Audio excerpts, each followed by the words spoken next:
Thank you. Thank you very much for tuning in. You know, today we're going to talk about giving. So many times on our show we talk about success and we give away success principles. But you know, one big part of success is giving back. Giving back to our communities, giving to others. And we also have to give away to the government as well, right? They want their part. We're going to actually be interviewing our guest tonight, Barbara Weltman, who's written a dozen books, including Small Businesses Taxes for 2012. She's an incredible author. We're also going to be talking with Manna Food Bank and learn exactly what they're doing in the community to help people in need. It's going to be an amazing show. Don't go anywhere. We'll be right back. Thank you very much. Welcome back. Welcome back.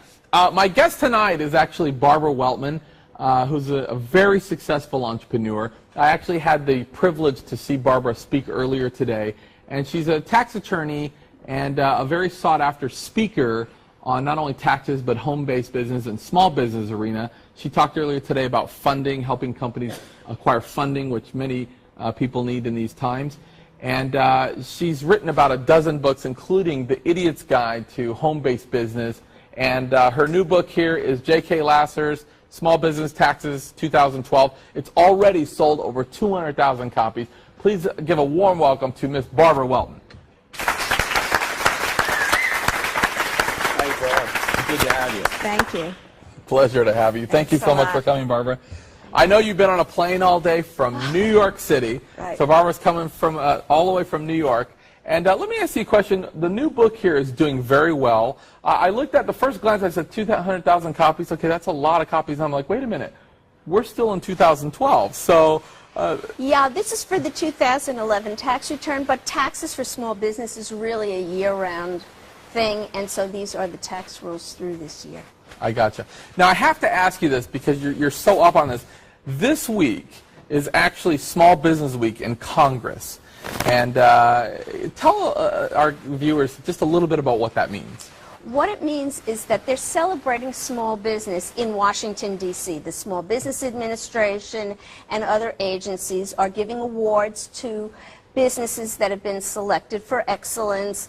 There's a lot of talks about various topics like federal contracting and funding, and it's just a week to celebrate and learn.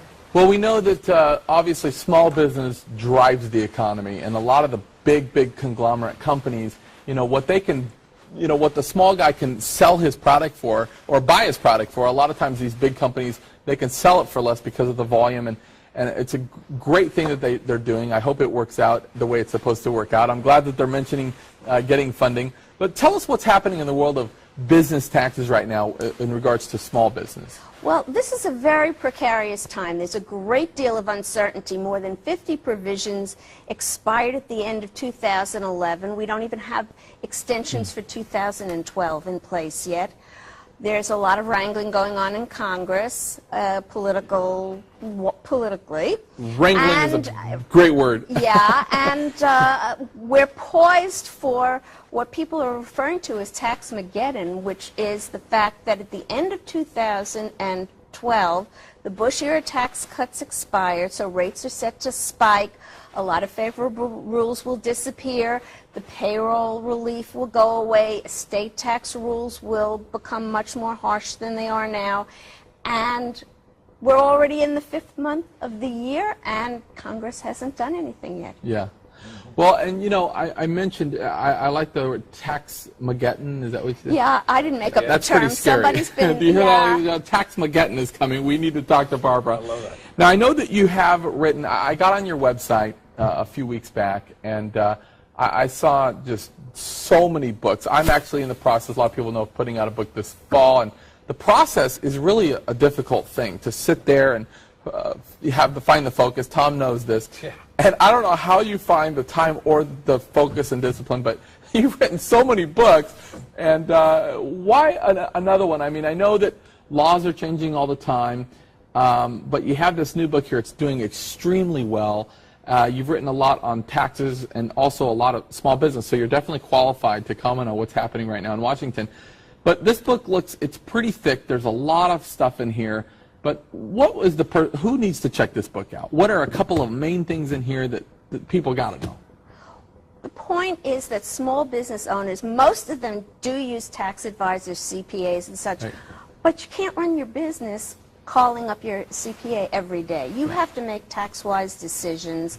You have to know what the rules are. You want to stay out of trouble. You want to minimize any errors, and you want to be able to save as much as you can. As the subtitle of the book is The Complete Guide to a Better Bottom Line. So actually that's the whole point of it. And this book is about the 15th year that we've put out the book. We review it, we revise it every year to take into account changes and expand it, and the book has grown over the years. Well, and right now you mentioned too, things are very uncertain right now. There's a lot of things going on that are potentially bad. There's a lot of positive things that are potentially good, that things are happening. And you know, with this book, and I had a chance to kind of thumb through it. I don't know if I can say I'm going to take on the whole thing, but a really good point you made. I used to talk to my tax guy and drive him a little bit crazy and say, hey, let me ask you a question. What about this? What about that? And he would put up with me, I think would be a nice word. He would put up with me and say, well, okay. And I'm sure a lot of them were basic questions. So I think what people need to do, I guess, would be take responsibility for their business, learn the basics, get to know what they can do. And believe it or not, I mean, there's a lot of great things that we can take advantage of that many people don't realize we can take advantage of in our business. That's the point, that there are a lot of helpful tax breaks that can really save you money. Yeah. You want to take advantage of them. You're entitled to them, but if you don't know about them, you may not make the moves that will enable you to do so when it comes time to tax filing. And it's more than just income tax these days. It's sales tax. It's employment taxes. There are so many different kinds of taxes. Rules. Let's take a quick break. We want to come back with Barbara Weltman, learn more about these rules. We'll be right back. Don't go anywhere. Thank you. Thank you. Welcome back. I'm sitting here with Barbara Weltman, tax attorney, tax professional, national speaker, and amazing bestseller. Has a dozen books here. We've been talking a lot about right now the economy, the unemployment rate is up, and it's an election year. There's this week was actually, there's a big movement in Washington about small business, and tell us a little bit of your take on where we're headed, economy-wise. Where do you think we're at? Do you think we're on the rebound? Have we turned a corner? You know, it's really difficult to say. It depends on who you speak with. I know many small business owners are still struggling very much, even though you look at the numbers coming out of Washington and they show manufacturing may be improving. They show certain numbers and they seem to be on the uptick, and that looks good, and unemployment rates seem to be coming down. But anecdotally, when I speak to small business owners across the country, they're still in a holding pattern. They don't want to expand. They're still tightening their belt, and they're just hanging on to see some certainty come out of the government so that they can make plans. The government hasn't had a budget in 3 years, and it's very hard for small business to make budgets when they don't know what the tax rules are or anything else. Absolutely. Now, you know, obviously you're an authority on taxes, and you've written multiple books about it, and I know that a lot of people come to you for that. But earlier today, I know that you get a lot really in the trenches when it comes to small business, and particularly today I heard you speaking about funding. You know, there's a lot of people out there with great ideas, and they're like, if I could just figure out a way to get capital. Obviously, banks are a little bit tight right now. You talked about different and unique ways people can go through to be able to raise funding or capital for their business. You mind sharing a little bit about different ways, you know, different actions people can take to acquire funding? There has been a very interesting development. There's a new federal law. It was enacted in April, and it will take the SEC until the end of the year, or maybe even a little longer, to come out with the rules to put that law into effect. And what it will allow is something called crowdfunding, where small businesses will be able to raise little amounts from individuals all over the country, as long as they meet certain net worth and income requirements, and they'll be able to raise up to $1 million a year.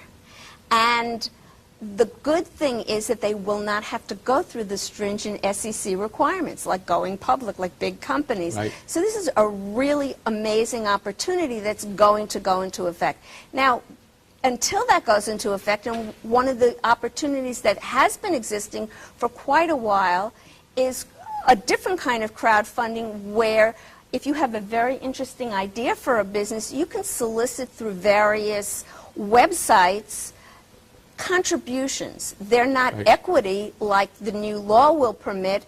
These are just people willing to give to a worthy idea and underwrite your ideas. Yeah. Now, is this Kickstart that you had mentioned? Is that Kickstart is one of the existing websites where if you want to contribute, let's say somebody has an idea for a business that will help the community or something like that, and they need funding, this is a way to make a donation in a sense.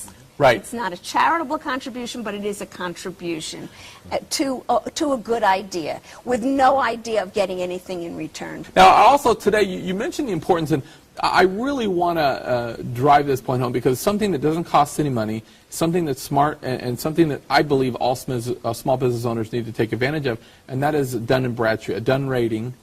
Explain a little bit about why somebody would do that, and what's the benefits of actually getting a Dun & Bradstreet rating? Sure. Individuals are aware of the personal credit bureaus, Experian, TransUnion, and Equifax, that monitor our personal credit histories. When it comes to business, Dun & Bradstreet is the leader. D&B is the leader of that. And it's different for individuals than businesses. It's not exactly the same. It's much more public when it comes to business. If you want to do business with another company, you can readily check them out through Dun & Bradstreet. And so it's good to have and create a good credit history and have it on file. They maintain millions of credit reports on businesses throughout the world. And one of the ways to start doing this is to get a DUNS number. It's a free number that's given through Dun & Bradstreet. It's mandatory if you're going to do any kind of federal contracting. That's your sort of your federal ID number for that purpose. And again, you can do it online by yourself, and it's quick and easy. So the purpose really is to establish business credit, because when you're a small business owner, everything's basically on your back. It's your Social Security that's on the line. But establishing for this rating, and now the business is like it's its own entity. It has its own line of credit, and you're not the only person on the hook anymore. The business kind of stands on its own. Well, that's the goal, and it doesn't happen overnight. But the point is to try to grow the business and build the business credit so that you, as the business owner, can eventually be off the hook. You don't have to guarantee your company's loans or leases or other obligations. And it's free to do. It's something that should be started, in my opinion. And again, I think that getting a Dun & Bradstreet, it's a smart thing, because I know that certain organizations even look at things and say, well, we might prefer the companies that have Dun & Bradstreet ratings over the ones that don't. So there's lots of benefits to do it. Thank you very much, Barbara, for coming. It was such a great pleasure. We hope you come back as a guest. Again, J.K. Lasser, Small Business Taxes 2012. Pick it up. It's doing great. You have to read it if you don't want to. This will save you money. It'll increase your bottom line. And we appreciate you being on the show. We'll be right back with Manna Foods. Stay with us. Thank you. Thank you very much for sticking with us. Now, I'm here with Dee Dee from Manna Foods. And Dee Dee, tell us a little bit about Manna Foods. I know that I'm familiar with it. I went and did the tour of your facilities. It's amazing. But tell us a little bit about the cause of what Manna Foods is all about. Well, Manna Food Pantries and Gardens, and we have 6 pantries altogether in Escambia and Santa Rosa County. We're providing 5 days worth of groceries, actually nutritional food, to people in need. So you're not giving them suckers and juice boxes. You're giving them real nutrition. We are. Because I'm glad you mentioned that, because I've seen specials on TV. I think recently I saw that like school cafeterias just passed pizza as a vegetable, and they've qualified certain things. So it's nutrition. And let me ask you a question: how many people does an operation like Manna Foods feed? Well, as a matter of fact, Dan, last year 40,890 people found their ways to our doors, and we were able to give them food. And 39% of them are children under the age of 18. That's amazing. It is, isn't it? That's an almost 40%. That's unbelievable. Yeah. Well, I mentioned I actually went to Manna Foods because I wanted to see what this was all about. And to be honest with you, there's a lot of these type places. We've done seminars before where the admission was, 5 pounds of canned goods or non-perishable items, and then when you go check out the place, maybe the stuff's not getting to them. Maybe it's more about the money side of things. And so I wanted to go down and check it out for myself. And I'll tell you one thing, I was really impressed with the tour. I mean, not only do you provide groceries to people in need, but you know, there's actually even an option where you'll help them find a place to sleep. We actually refer them to different agencies, and what we find is that people who find their way to our door, they have a lot of different challenges in their lives. Yes. But you know, what's interesting, Dan, is there are folks who look like you and me and your neighbor next door. There are people who certainly are unemployed. There are certainly folks who are in generational poverty, but there are a lot of folks who are employed or underemployed that need help now. Well, you know, I noticed that, and I hate to, you know, prejudge or anything like that, but my impression of something like a food line or something like that was homeless people with raggedy clothes, and they, you know, bad situations happen. But you know, when I went there, that's not what I saw at all. I saw some of that, but I saw a lot of sharp people. I saw guys in blazers and ties that were in line with their families, and you know, I was actually surprised on the type of people that were in line. And again, no matter what we're dealing with in life, no matter, I mean, lots of people have been laid off, they haven't found work, and it's just such a great outlet you guys provide to be able to get these groceries.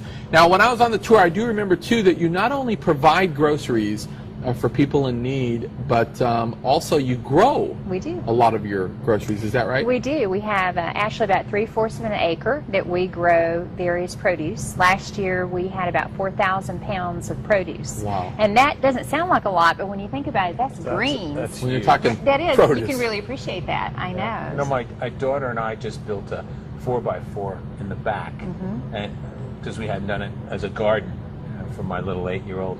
And it's amazing what this thing is putting How out. much food it can put It's out. incredible. It's really something. You know, fresh food is the best, of course, and so we're really glad that we can provide those fresh greens. We've got eggplant that's growing right now, and okra and corn and tomatoes, and so we're doing all that as well. And how is there certain qualifications? Like if somebody is wanting groceries, do you have to, you know, is it very randomly selected, or is it people that you have to be the worst of the worst demographic to be able to do it, or how does that done? I'm sure there's an interview process. There is, as a matter of fact. And interestingly, 100% of our service delivery is done by volunteers. We only have about 7 full-time employees, and the rest is done by volunteers who are interviewing clients. Everyone has to offer 2 forms of ID, Social Security card and then their picture ID as well.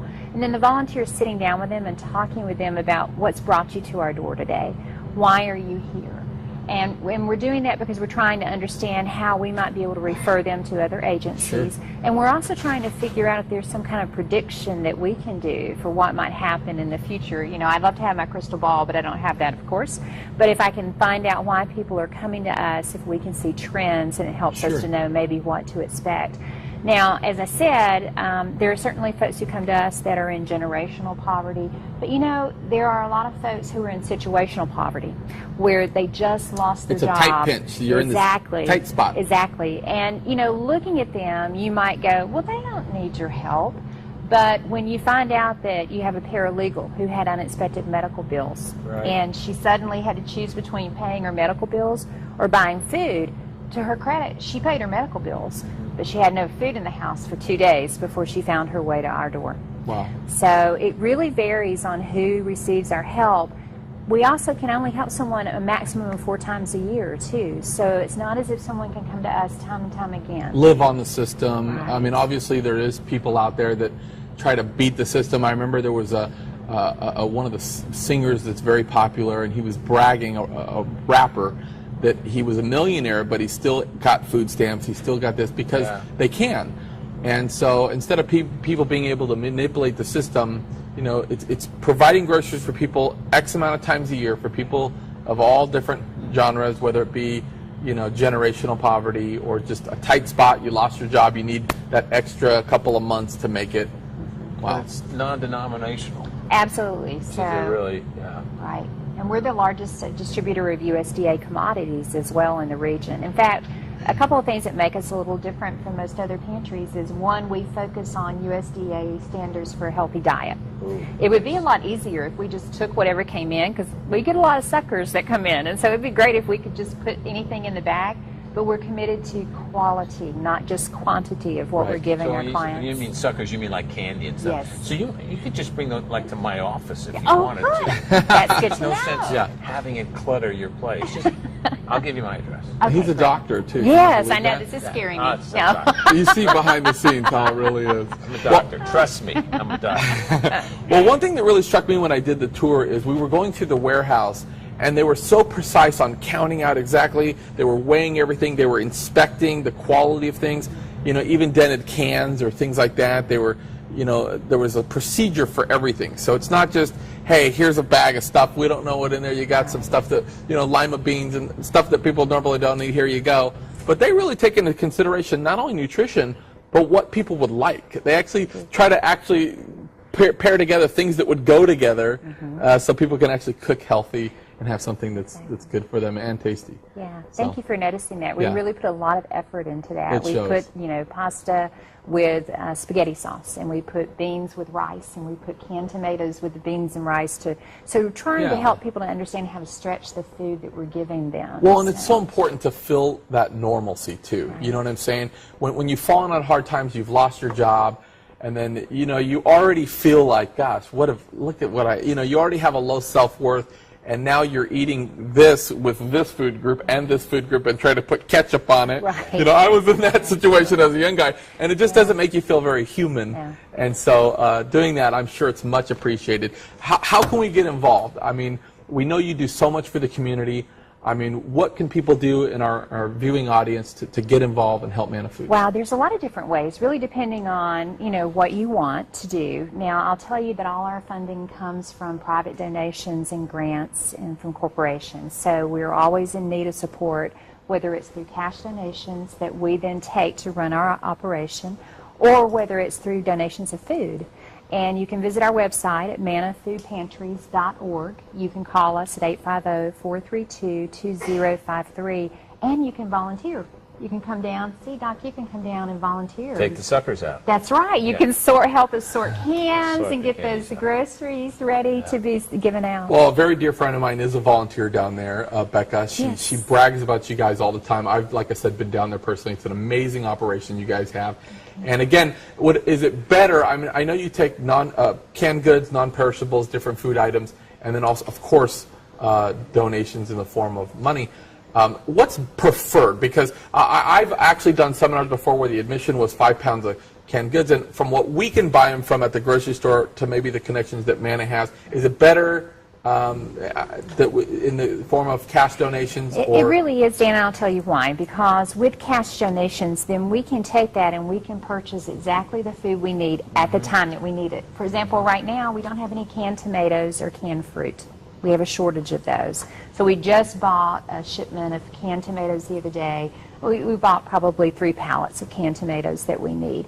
So if cash is donated and it's designated for food purchase, then it gives us the opportunity to go out, find the best deal, and buy exactly what we need. You know, I'm thinking, too, that it might be a great idea for us, if we can, to sponsor and push this throughout the year, because Thanksgiving, everybody seems to think Mana Food, but there are 364 other days That's right. that you need support and help. Yeah. And spreading it out would be a great idea. I appreciate you saying that because that's absolutely true. Our 6 pantries, we're busy all the time, and so we're open all the time. Well, and you know, the bottom line is we live in a community, and we can't think about what we can get out of our community and our businesses and how much money we can make in our community, but we have a responsibility as citizens to our community. And the fact is, we see these things in third world countries where people don't have food, and we think that's a pretty distant thing from some of the places we might be, but it's really not. It's in our backyard. Almost 40% of the people she's talking to are children. You know, if you remember, I went there and I saw an interview of a lady that had a very small child, and I couldn't hardly talk because I have a small child and I could relate, and I sat there and I was on the verge of breaking down because it was roughly my son's age, and it's really touching. So again, Mana Foods, thank you so much, Dee Dee. We wish you the best. Anything we can do to get involved, please, whether it be canned donations of money, food, even volunteering. And give us the website one more time if people want to get involved. manafoodpantries.org. manafoodpantries.org. Thank you very much, Dee, for coming. And listen, we appreciate that's our show tonight. Thank you for watching. That's it. Remember to get involved in your communities, and don't forget to be forgiving of others. Have a great night, everybody.